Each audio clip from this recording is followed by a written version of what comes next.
She laughed, not a sound you'd expect, not a cry, not a whimper, a laugh. Small, breathy, unmistakable, the kind that catches in your throat and stays there long after the moment has passed.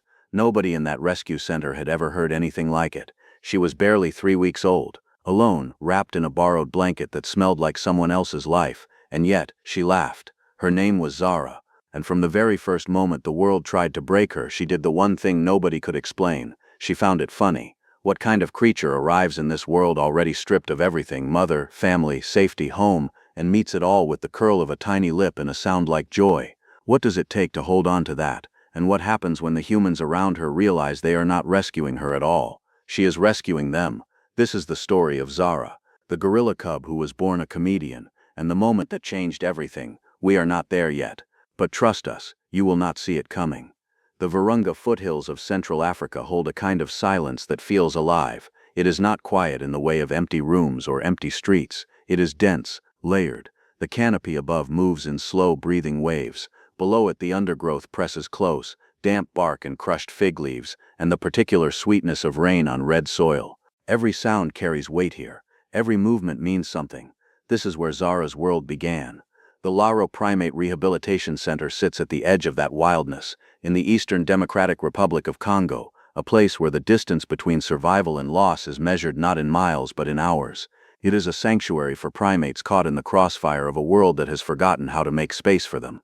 Orphaned chimpanzees, injured bonobos, and occasionally gorillas, the rarest arrivals, the most fragile, the hardest to reach. The staff here move carefully. They speak in low voices. They have learned that the animals they receive do not come gently, they come shattered. And then one gray Tuesday morning in the wet season, a man arrived at the gate carrying something wrapped in a torn piece of fabric. He had walked for 6 hours through the hills. He had not stopped once.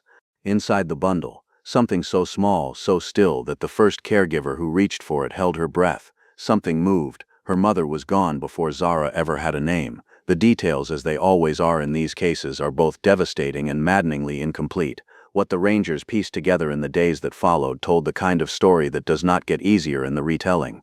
A group, targeted, a hillside clearing where gorillas had been feeding, silvergrass still bent flat in wide arcs where heavy bodies had rested, and in the middle of it a single infant, perhaps 70 hours old, clinging to warmth that had already left. She had not cried out. That was the part that haunted the ranger who found her most. She had not screamed, had not thrashed, had not done any of the things a newborn primate does when the world collapses. She had simply held on, eyes shut, lips pressed to something that was no longer there. He carried her out of the hills in his jacket. When she arrived at Luero, she weighed less than a bag of flour. Her body temperature was dangerously low. She had not fed in what the vets estimated was close to 48 hours. Her skin was loose around tiny fists that still gripped reflexively, still searching for the mother that would not come back. The team worked through the night. Warmth first, then fluids. Careful, measured, without celebration, because in those first hours with an infant this young and this compromised, celebration is a luxury nobody can afford. By morning she was stable, just barely. But here is the thing about Zara that the medical notes could not capture. Here is the detail that the first caregiver, a woman named Amani, who had worked with infant primates for 11 years, would later describe as the strangest and most beautiful thing she had ever witnessed in that center.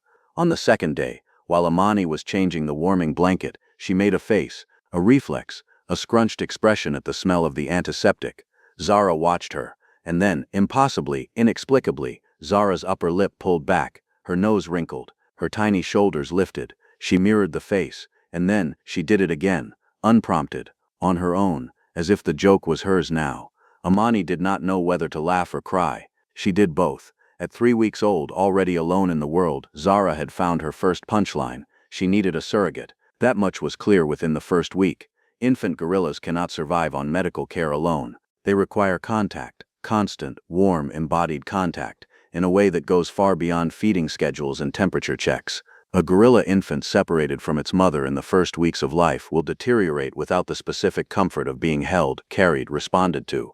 It is not sentiment, it is biology. The nervous system of a newborn great ape is calibrated for a presence that must be continuous. Remove it and the animal simply begins to withdraw. The Locher team had managed this before.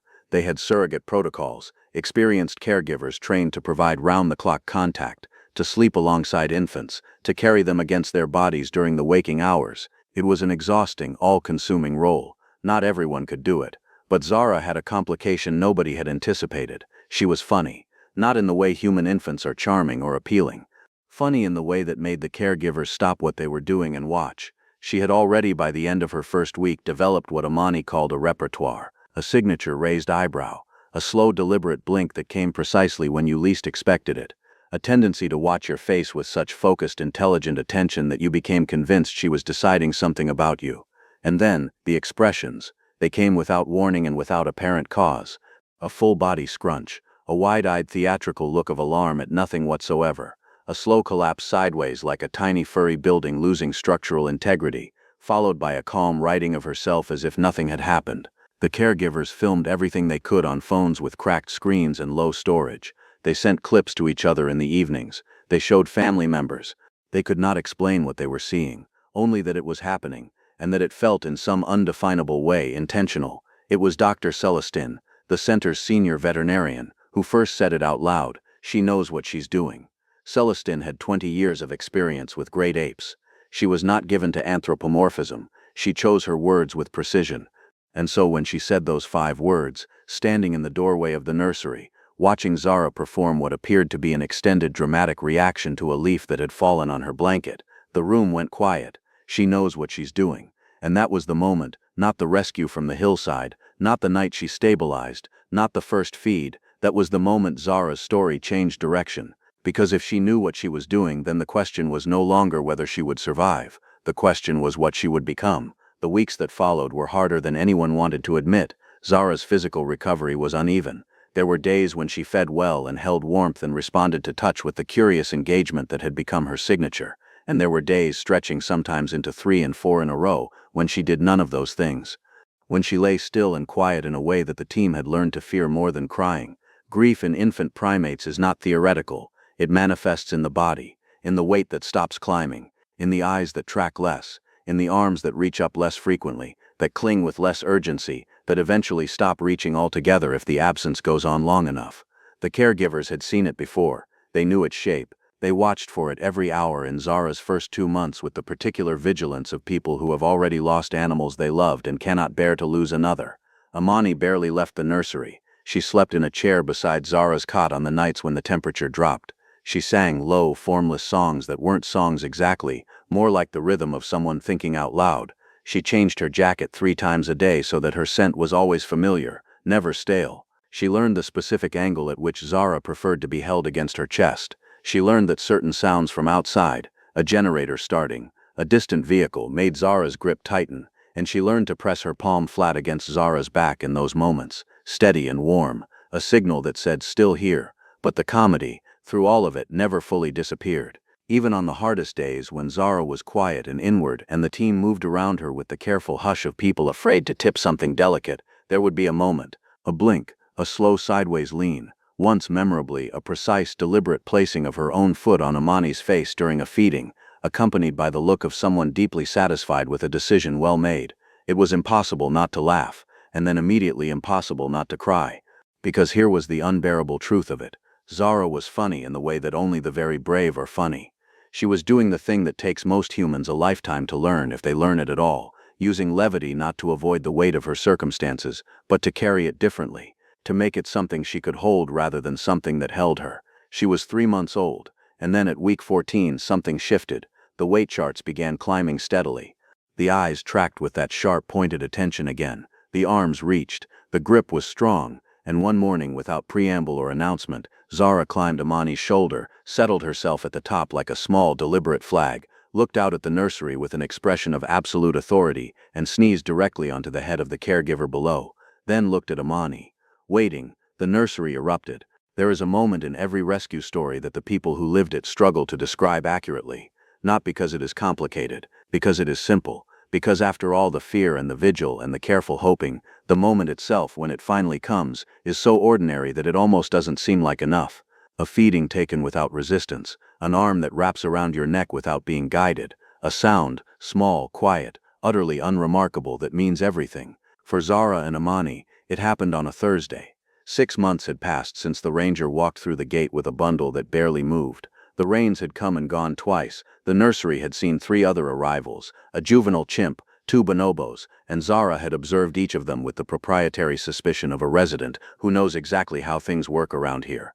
That Thursday morning, Amani arrived early. She moved through her normal routine, checking temperatures, preparing formula, logging observations in the notebook that had by now more pages devoted to Zara's expressions than to her vital signs. She reached the cot. Zara was already awake. She was sitting up, not the uncertain, toppling sit of the early months, a real, deliberate, confident upright, both hands folded in her lap, eyes fixed on the door, as if she had been waiting. When Amani stepped into the room, Zara made a sound, low, soft, a single note, the sound, the vets would later confirm, that gorillas make for greeting, for recognition, for the particular communication that means you, I know you. Amani stopped walking. In 11 years of working with infant primates, she had never been greeted like that, never had the experience of an animal she had poured herself into choosing, clearly and deliberately to say her name back to her, not in words, in something older than words, something that bypassed every layer of language and training and professional distance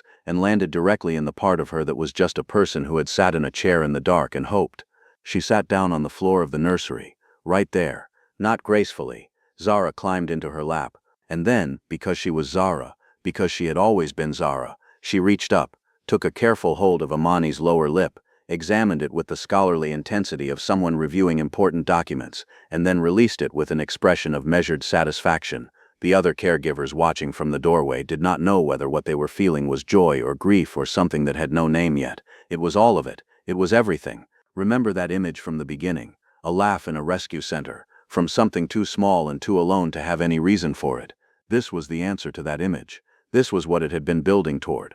Not a dramatic climax, not a triumphant moment, just a small animal in a woman's lap, on a Thursday, in the rain, making a sound that meant, you are mine, and I am yours. Zara is still at Laura. She is not ready for reintegration, may not be, for years. Gorillas released too early, without the complex social education of a troop, rarely survive. The team knows this. They are patient in the way that only people who truly understand what they are doing can afford to be patient. She has a cohort now. 2 other young gorillas arrived in the months following her breakthrough, both orphaned, both fragile, both arriving with that particular stillness that tells the experienced eye everything it needs to know about what has been lost.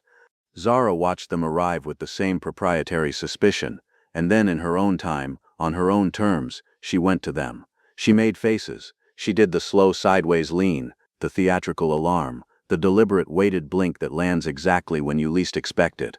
One of the new arrivals, a male named Quito, 6 weeks younger than Zara had been when she first came in, watched her with wide, uncertain eyes for 3 full days. On the 4th day, he sneezed on her.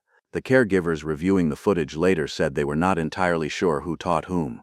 They were not entirely sure the distinction mattered. What Zara has given the people who work with her is difficult to quantify and impossible to fully explain. It is not only that she is entertaining, though she is, consistently, daily, with what increasingly appears to be genuine comedic timing. It is that she is a reminder of something the work can, over time, make it easy to forget. That survival is not only about endurance, that the creatures who pass through these gates are not problems to be solved or damage to be managed. They are individuals, specific, irreplaceable, arriving with their own interior worlds already forming, already reaching toward something, toward contact, toward safety, toward, in Zara's case, the particular pleasure of making someone in the room look up from what they are doing and laugh. She was born into loss. She chose, against every reasonable expectation, to be funny about it, not as denial, not as deflection, but as a kind of profound, embodied insistence that joy is not a reward you receive after the hard things are resolved. It is something you carry with you into them, a way of moving through the world that says, I am still here, I am still this, whatever you take from me, you cannot take this. The ranger who walked 6 hours through the hills with her wrapped in torn fabric still visits the center. He stands at the observation window and watches. He doesn't say much. He doesn't need to. Zara always finds him in the crowd. She always does the blink, slow down, and somewhere in that exchange between a man who carried a laugh he didn't know was in his arms, and a gorilla who never stopped being exactly who she was, somewhere in that small, impossible, ordinary moment, you understand everything this story was ever really about. Some things cannot be taken. Some things arrive in this world already knowing that.